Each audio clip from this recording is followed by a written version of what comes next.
오늘 대통령실과 여당에서 동시에 나온 조희대 대법원장 사퇴 발언이 온종일 정치권에서 회자됐습니다. 정청래 민주당 대표는 대법원장이 대통령 위에 있냐며 사퇴를 압박했습니다. 대통령실은 입장은 없다면서도 사퇴 요구의 이유를 돌아봐야 한다는 데 대해 원칙적으로 공감한다고 했습니다. 첫 소식 류정화 기자입니다. 대통령실은 여당 지도부에서 나온 조희대 대법원장의 사퇴 요구에 힘을 실었습니다. 아직 저희가 특별한 입장이 있는 것은 아니지만 시대적인 국민적인 요구가 있다라면 임명된 권한으로서는 좀 돌이켜봐야 될 필요가 있지 않나라는 점에서는 아주 원칙적으로 공감하고 있습니다. 대통령실이 사법부 수장의 사퇴를 압박한 거란 해석이 나오자 강유정 대변인은 다시 설명에 나섰습니다. 국회를 통한 국민의 요구를 귀담아 들어야 한다는 원론적인 발언이라고 했습니다. 아직 저희가 특별한 입장이 있는 것은 아니다가 질문에 대한 답이 1차적으로 끝난 겁니다. 상권 분립과 선출된 권력에 대한 존중감, 여기에 대한 원칙적 공감이라고 표현을 한 거지. 앞서 대통령이 임명된 권력, 즉 사법부에 비해 국민이 직접 선출한 국회가 앞선다고 했던 걸 강조한 거라고 했습니다. 대한민국에는 이 권력의 일종의 서열이 분명히 있습니다. 최고 권력은 국민이죠. 국민 주권. 그리고 직접 선출 권력, 간접 선출 권력. 국회는 가장 직접적으로 국민들로부터 주권을 위임받은 것입니다. 더불어민주당은 조 대법원장 사퇴 공세를 강화했습니다. 지난 대선 당시 대법원이 이 대통령의 공직선거법 사건을 유죄 취지로 파기환송했을 때 조 대법원장이 이재명 후보의 최대 정적으로 부상했다고 했던 법조계의 내부 비판을 인용했습니다. 법원의 정치적 중립은 조희대 대법원장 본인 스스로 어긴 것 아닙니까? 지금이라도 사퇴하는 게 맞다고 저는 생각합니다. 대법원장이 그리도 대단합니까? 대통령 위에 있습니까?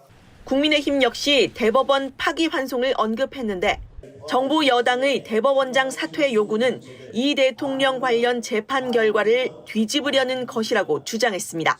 가장 이해관계가 있는 사람은 이재명 대통령입니다. 그로 인한 최대의 수혜자는 이재명 대통령입니다. 대통령께서 직접 입장을 밝히면 될 일입니다.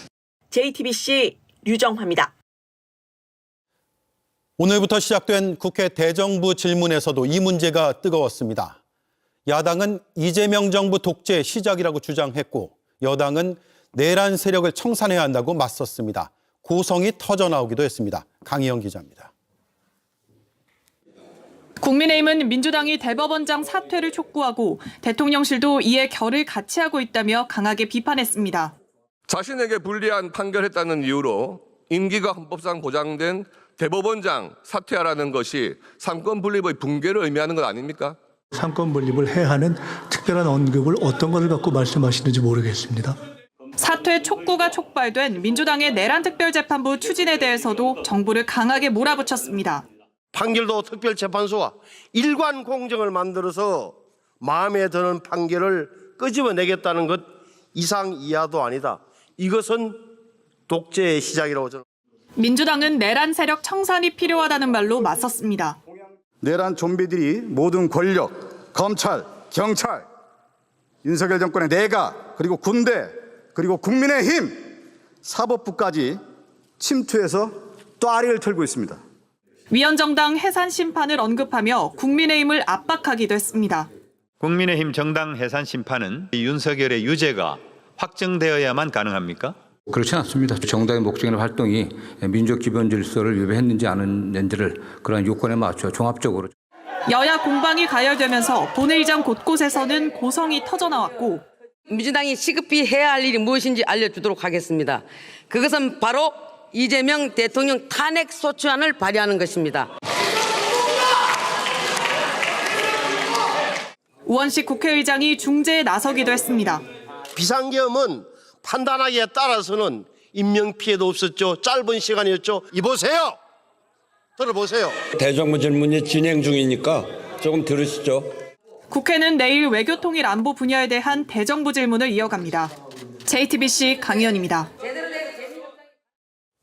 네, 정치부의 최규진 기자가 나와 있습니다.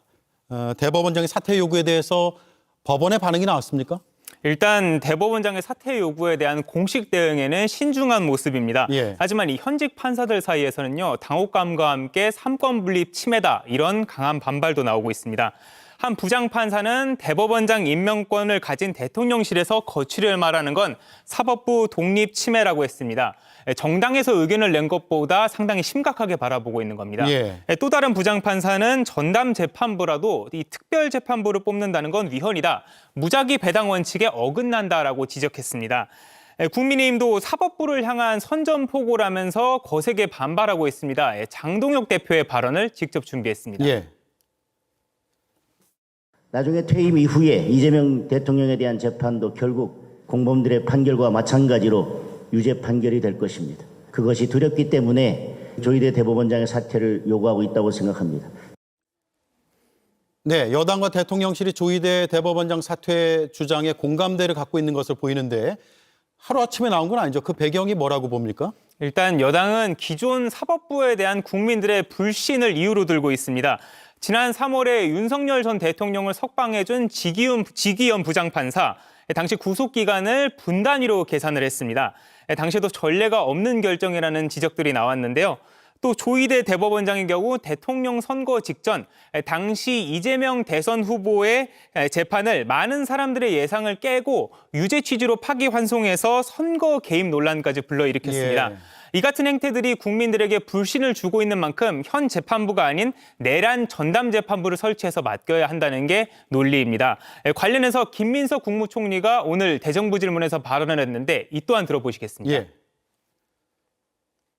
애초에 내란 이후에 최초의 사법부가 내란 자체에 대해서 침묵한 데서부터 시작되는 조금 전에 말씀하신 지기현 재판부까지 이르는 여러 문제에 대한 국민의 불신이 배경이 된 것으로 이해하고 있다. 네, 사법부의 독립도 중요한데 동시에 사법부의 반성이 필요하다 이런 의견도 있어요. 네, 맞습니다. 어제 한정혜 민주당 정책의장이 이런 말을 했습니다. 법안을 추진하기 전에 사법부가 먼저 자체적으로 판단해주면 좋다라고 말을 했는데요. 그러니까 사법부 스스로 자정작용을 할 수가 없다면 국민들의 선택을 받은 입법부가 나서서 재판부를 설치하겠다는 겁니다. 예. 앞서 예로 들었던 윤 전 대통령 석방이나 이제 이재명 후보의 재판 파기환송과 관련해서는 사법부의 반성이나 설명은 한 번도 없었는데요.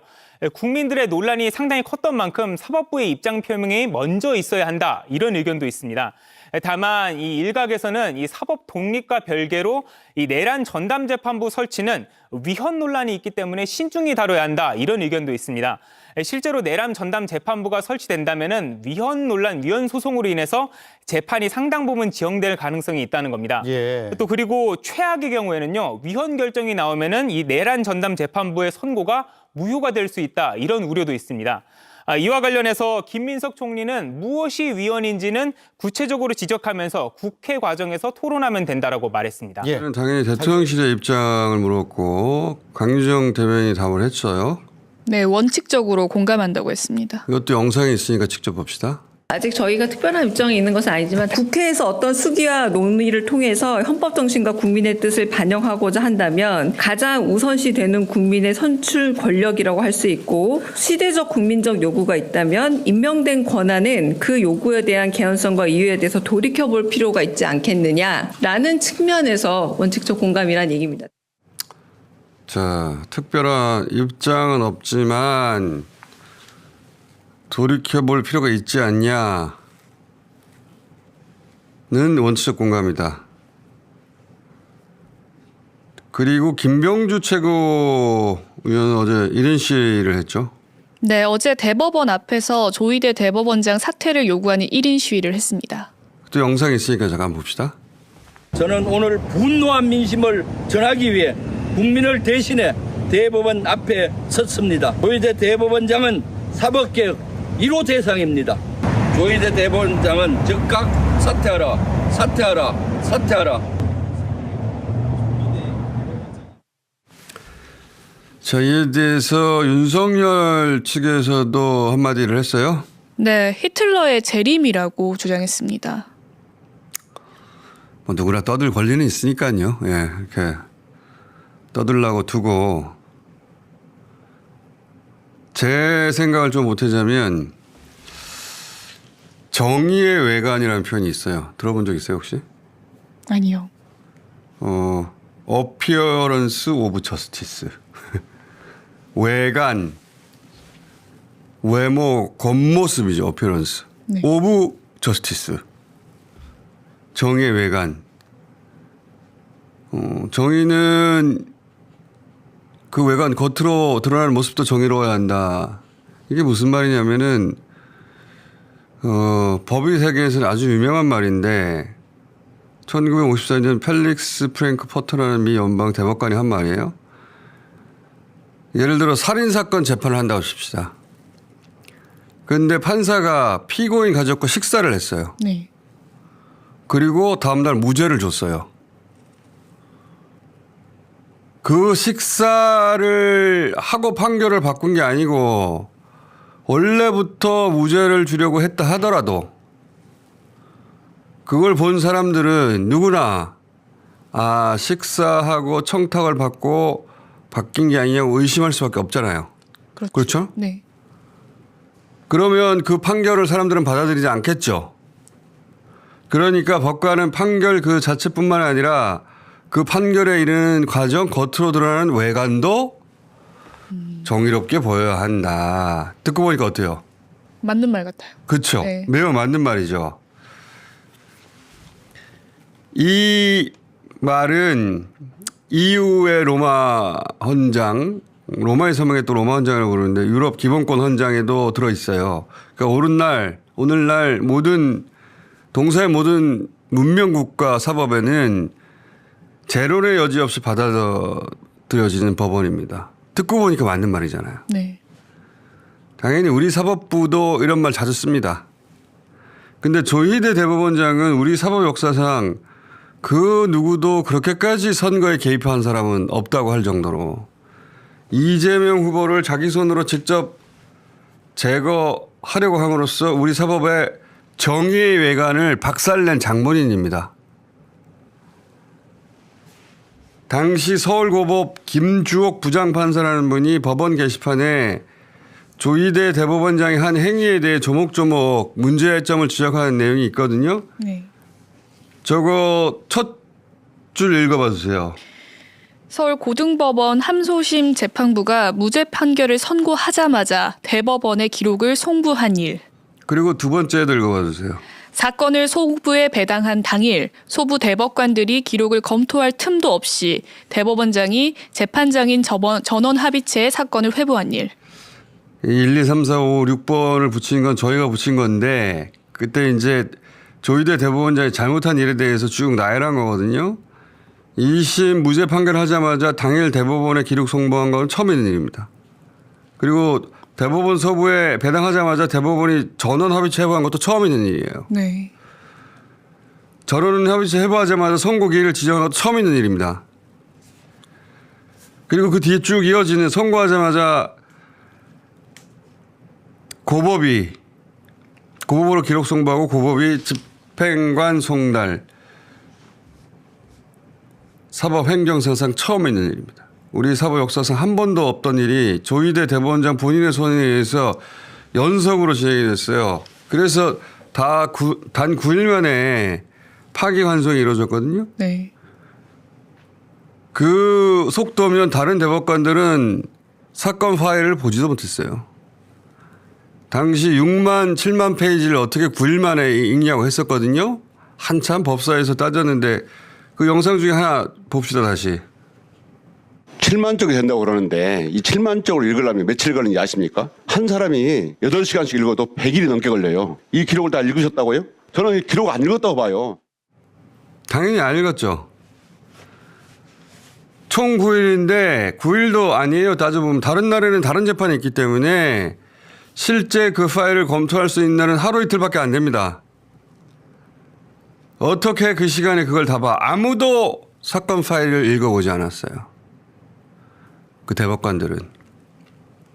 전원합의체 대법관들은 사건 내용 모르고 조희대 대법원장이 자기 마음대로 판결한 겁니다. 그리고 나서 돌려보내자마자 집행관 송달 촉탁이라는 걸 하고 사법 역사상 처음 있는 일입니다. 왜 이렇게까지 무리를 했느냐?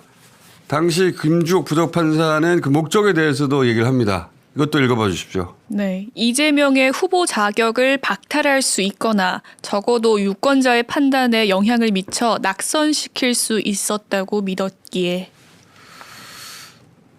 후보 자격 박탈하려고 한 것이다. 이건 뭐 그 부장판사뿐만 아니라 누구나 그렇게 생각했죠. 국민들이 다음 정권을 자기 손으로 선택할 국민주권. 다음 정권은 국민이 선택한다. 이게 국민주권이에요. 그걸 뺏고 자기가 다음을 결정하려고 한 거 아닙니까? 이런 걸 뭐라고 합니까? 구테타라고 합니다. 그래서 사법 구테타라고 얘기했던 거예요. 이걸 어떻게 가만히 있어? 정의의 외관을 이렇게까지 깨버린 판사는 우리 사법사에 없었는데 근데 그때 그날 이후로 책임을 진 사람이 한 사람이라도 있나요? 없어요. 아무도 책임지지 않습니다. 사법부를 시민들이 존중하고 평소에 사법 독립 지지하는 이유, 저도 사법 독립 지지합니다. 이유 중에 하나는 과거에 군사정권 시절에 사법부가 그러지 못했거든요. 사법부가 군사정권 시절에 군사정권에 저항했나요? 아니요. 알아서 기었죠. 그 시절에는 대한민국 구성원 대부분이 알아서 기었어요. 안 그러면 끌려가서 끝장나는 수가 있었기 때문에 사법부 스스로 독립을 지키지 못했기 때문에 그리고 그 결과로 무고하게 죽거나 감옥 간 사람들이 많았기 때문에 민주화 이후에 시민사회에서는 사법부는 건들지 마라. 거기가 최후의 보루다. 그 독립을 아주 중요한 가치라고 지지해 주는 겁니다. 저도 그런 이유로 지지해요. 사법부 스스로 싸워서 쟁취해낸 게 아니에요. 근데 그렇게 중요하다고 한 가치를 사법부 스스로가 그것도 대법원장이 깼으면은 책임을 져야 되잖아요. 뭐라도 말을 하고. 뭐라고 말을 합니까? 한마디도 안 해요. 없었다고 해요. 아무도 책임을 지지 않아. 근데 책임을 지라는 소리를 왜 못해요? 대통령도 우리는 탄핵하는 나라인데 대법원장한테 그 말을 왜 못하냐고. 하늘에서 내려왔어 자기들이? 겨우 공무원 주제? 그런 얘기예요. 자, 이건 잠시 후 일부에서 좀 더 다뤄보기로 하고. 윤석열 어제 내란 재판 또 안 내왔나요? 그렇습니다. 재구속된 후 한 번도 출석하지 않았습니다. 몇 번째 불출석입니까? 9회 연속 불출석입니다. 내란 특검이 지휘원 재판부에 공판을 주 4회 하라고 요청했죠. 네, 내란 재판을 병합해서 주 4회 진행해달라고 요청했습니다. 어떤 공판 병합해달라고 한 거예요? 윤석열과 조지호 전 경찰청장 그리고 김용현 전 국방부 장관 재판을 병합해달라고 요청했습니다. 박근혜 최순실 때 주 4회 했습니다. 그렇게 하고 판결 내렸고 근데 지금은 주 1회 하잖아요. 네. 세워라 내워라 하는 거예요. 빨리 병합해서 주 4회 해야 합니다. 빨리 안 하면 내란 전담 재판부 가야 하는 거예요. 어떻게 가만히 있어. 아무 일도 없는 것처럼. 아무도 책임지지 않는데. 자, 김건희 특검이 국토부 서기관 구속영장 청구했네요. 네, 양평 고속도로 타당성 조사 당시에 국토부 도로정책과 실무자였던 김모 서기관에 대한 구속영장을 청구했습니다. 혐의가 뭔가요? 주거지 압수수색 과정에서 현금 다발 3,600만 원을 발견했고 이를 뇌물로 특정했다고 합니다. 특가법상 뇌물 혐의네요, 그럼. 그리고 업무상 배임 혐의도 수사 중이죠. 그렇습니다. 김모 서기관이 김건희 일가의 땅이 몰려있는 양평군 강상면으로 정점을 변경하도록 용역업체에 압력을 넣은 혐의를 수사 중입니다. 언제 그랬다는 거예요? 2023년 3월 29일 당선 20일 뒤입니다. 이 김건희 일가는 말이죠. 당선되고 나서 권력이 어느 정도 익숙해지니까 그러니까 유세도 좀 부리고 싶고 그래서 어느 날부터 이권을 챙기고 그게 아니고 당선되자마자 자기들이 챙길 이권이 뭔지부터 따진 사람들이에요. 그런 사람들이 3년 내내 쉬었겠습니까? 3년 내내 틈만 나면 뇌물을 받았을 것이다. 지금까지 나온 기금속은 3발의 피다. 자, 근데 국토부 담당자가 드디어 영장 청구되는데 만약 이걸 기억한다. 내란 재판부 가야 돼요. 내란 재판부 가느냐 마느냐를 가름할 영장 이번 주에는 많습니다. 영장 실질심사가 언제예요? 내일 오전 10시 반에 열립니다. 오케이. 자, 통일교 한학자 총재도 어제 출석을 안 했네요. 네, 어제도 불출석해서 총 3차례 출석 요구에 응하지 않았습니다. 자, 3차례면 체포영장 청구할 수 있는데 통일교에서는 출석한답니까? 내일이나 내일 모레 자진 출석한다고 합니다. 근데 특검은 그건 그쪽 사정이고 체포영장 청구한다는 거죠? 그렇습니다. 일종 조율 없이 체포영장 청구 계획이라고 합니다. 이게 특검 쪽에서 마지막 압박인지 아니면 진짜 청구할지는 오늘 보면 알겠네요. 그럼. 자, 그리고 어제 패스트 트랙 건 이게 얼마 만이야? 4년이 훨씬 넘었네. 검찰 구형이 있었네요. 그렇습니다. 나경원 의원에게는 징역 2년 구형됐고요. 다른 사람들도 있었죠. 다른 사람들은 황교안 전 대표를 비롯해 총 26명에게 구형이 있었습니다. 당시 시간이 좀 많이 지나서 가물가물할 수 있는데 공수처법을 패스트트랙에 태우려고 하는 과정에서 이걸 물리적으로 막았던 거예요. 그때 최입의 바른미래당 의원 감금도 했었거든요. 그 영상 남아있는데 잠깐 봅시다. 아유, 자꾸 아이고 참. 아니. 저희 다 감옥 갈고 앞에 있으면 이미 다 끝났다니까. 아니, 현장님 왜 그러세요? 이 현장님. 조금만 기다려봐. 경찰과 소방 쪽에 연락을 해서 감금 상태를 풀어달라고 요청을 했고요. 그 외에 의사 진행을 물리적으로 방해했던 사건이에요. 명백한 사건인데 지금 4년 넘도록 구형이 없다가 구형이 됐는데 이게 무죄가 난다면 앞으로 모든 국회 의사 진행을 그렇게 막아도 된다는 소리거든요. 말도 안 되지. 자, 그리고 어제 주요 뉴스 중에 우리 정부가 미국에 통화 스와프를 요구했습니다. 그렇습니다. 우리 정부는 무제한 통화 스와프 개설을 미국 측에 요구했다고 합니다. 이제 무제한 통화 스와프를 맺는다는 게 무슨 말이냐면 언제든지 필요하면 그 나라 화폐로 돈을 빌릴 수 있다. 이런 거예요. 뭐 예를 들어서 언제든지 미국에 100억 달러 빌려줘 하고 통화 스와프니까 그에 해당하는 우리나라 돈을 찍어내면 되는 거니까 외환 보유고 걱정 안 해도 되겠죠. 우리나라 IMF가 외환 보유고가 고갈돼서 왔던 거니까. 네. 그런 조건이니까 미국은 당연히 잘 안 해주죠. 미국이 상설 통화 스와프 하는 나라는 5개인가 밖에 없어요. 유럽, 일본은 기축통화니까 하는 거고, 그리고 앵글로색슨, 영국, 캐나다. 그 다음에 은행의 나라 스위스 5개밖에 없습니다. 우리 요구를 가져갈 가능성이 높은데, 그러니까 왜 이걸 요구했느냐? 이재명 대통령이 미국 가서 관세협정 하고 왔잖아요. 네. 이야기. 구두로 마무리하고 왔는데 그때 투자펀드 합의가 있었다. 3,500억 달러. 기억나시죠? 네. 근데 3,500억 달러를 만약에 현금으로 줘야 한다면 그거는 우리 외환 보유고의 80%가 넘어요. 그럼 IMF 옵니다. 말도 안 되는 거예요. 불가능한 건데 미국은 그 돈을 일본처럼 자기들이 어디에 쓸지 정할 권리를 가지겠다. 그리고 이익이 나면 원금을 회수할 때까지는 5대5로 나누고 자기들은 돈 한 푼 안 넣고 원금 회수하고 나면 자기들이 구를 가져가겠다. 강도지 이것은. 돈은 우리가 되고 그렇게 나누자. 그리고 그 돈으로 자기들이 지분 투자도 하겠다. 그러면 이제 자기 거가 되는 거예요.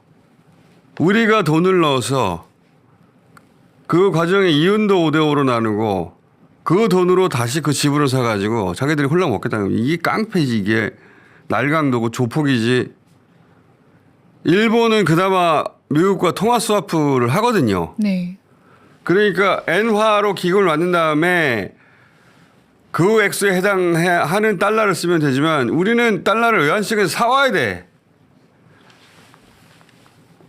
근데 1년에 사올 수 있는 게 200억, 300억 달러밖에 조달이 안 된다고 한단 말이죠.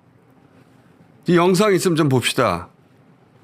우리 쪽에서 지금 이야기하고 있는 거는 3,500억 달러를 외환시장에서 어떻게 조달해서 운영하느냐. 우리나라가 1년에 조달할 수 있는 금액이 200~300억 불을 넘기가 어려운데. 대통령실의 정책실장 김용법 실장이 불가능하다는 얘기를 하는 겁니다. 그 돈 불가능한 걸 요구하는 거예요. 그 니들이 계속 그렇게 우길 거면은 무제한 통화 스와프라도 해주든가 라고 딜을 친 건데 이렇게 워낙 황당한 요구를 미국에서 하니까 그 돈을 미국에 생으로 줄 거면 차라리 관세 25% 하고 15% 지금 그 돈으로 기업을 그냥 지원하자 그런 얘기도 나옵니다. 이건 뭐 제국이 식민국가의 조공을 요구하는 수준이에요. 완전 깡패 국가예요 지금. 말도 안 되는 날강도짓을 하는 건데 이게 미국에서 미국 제일주의 마가 세력들이 득세하면서 이렇게까지 된 거거든요. 트럼프 1기하고 트럼프 2기의 중요한 차이가 트럼프이즘 사실 이즘이라고 할 만한 내용은 없어요. 다 그냥 미국 제일주의인데. 근데 그거를 전 세계에 수출하자고 해요. 자기들 주장입니다. 앞으로 20년간 우리가 이렇게 가야 된다. 미국이 다시 위대해지기 위해서는. 그게 이기의 특징인데 이거는 이제 트럼프 개인의 욕망하고도 맞아떨어지는 게 트럼프는 케네디 가문처럼 되고 싶어요. 자기 자식들도 나중에 대통령 되길 원하는 거예요. 그거하고 맞물려 가지고 이 마가가 극우를 적극적으로 수출하고 있어요. 극우 인터내셔널이라고 부를 만큼. 지난 주말에 영국에서 시위 있었거든요. 네. 대형 시위 있었는데 그 시위 영상 있으면 좀 봅시다. 그 시위 있었는데 토미 로빈슨이라고 영국에서는 이 사람이 극우의 가장 유명한 사람인데 그 사람이 제안한 거예요. 이 사람들도 반이민, 반이슬람, 마가하고 똑같은 주장을 하는 건데 근데 저기서 찰리 커크 있지 않습니까? 사망했던. 네. 좀 전에 일론 머스크인데 찰리 커크 하기 전에 일론 머스크가 등장했어요. 그러면서 지금 집권당을 엎으라고 선동했던 건데 일론 머스크는 영국 개혁당, 독일의 AFD, 프랑스 국민연합 다 극우 정당이에요. 여기하고 연대하겠다고 선언했어요. 극우의 인터내셔널을 주장하는 사람입니다. 이제 저 사람이 멀리 갔어요. 근데 거기서 지난주 사망했다고 우리가 몇 번 다뤘던 찰리 커크 있잖아요. 그 사진을 들고 나왔어요. 마가하고 똑같은 주장을 하는 것이거든요. 저희가 사실은. 미국 극우의 수출과 커넥션이 영국에서도 확인되고 있다. 우리나라에서 그 협중 수위 이거 표현의 자유 아니고 이거 우습게 생각하면 안 되고 저 수출된 극우가 우리나라에서 그런 형식의 집회로 모습을 드러낸 거예요. 철저하게 초반에 네. 단속해야 합니다. 그냥 두면 안 됩니다.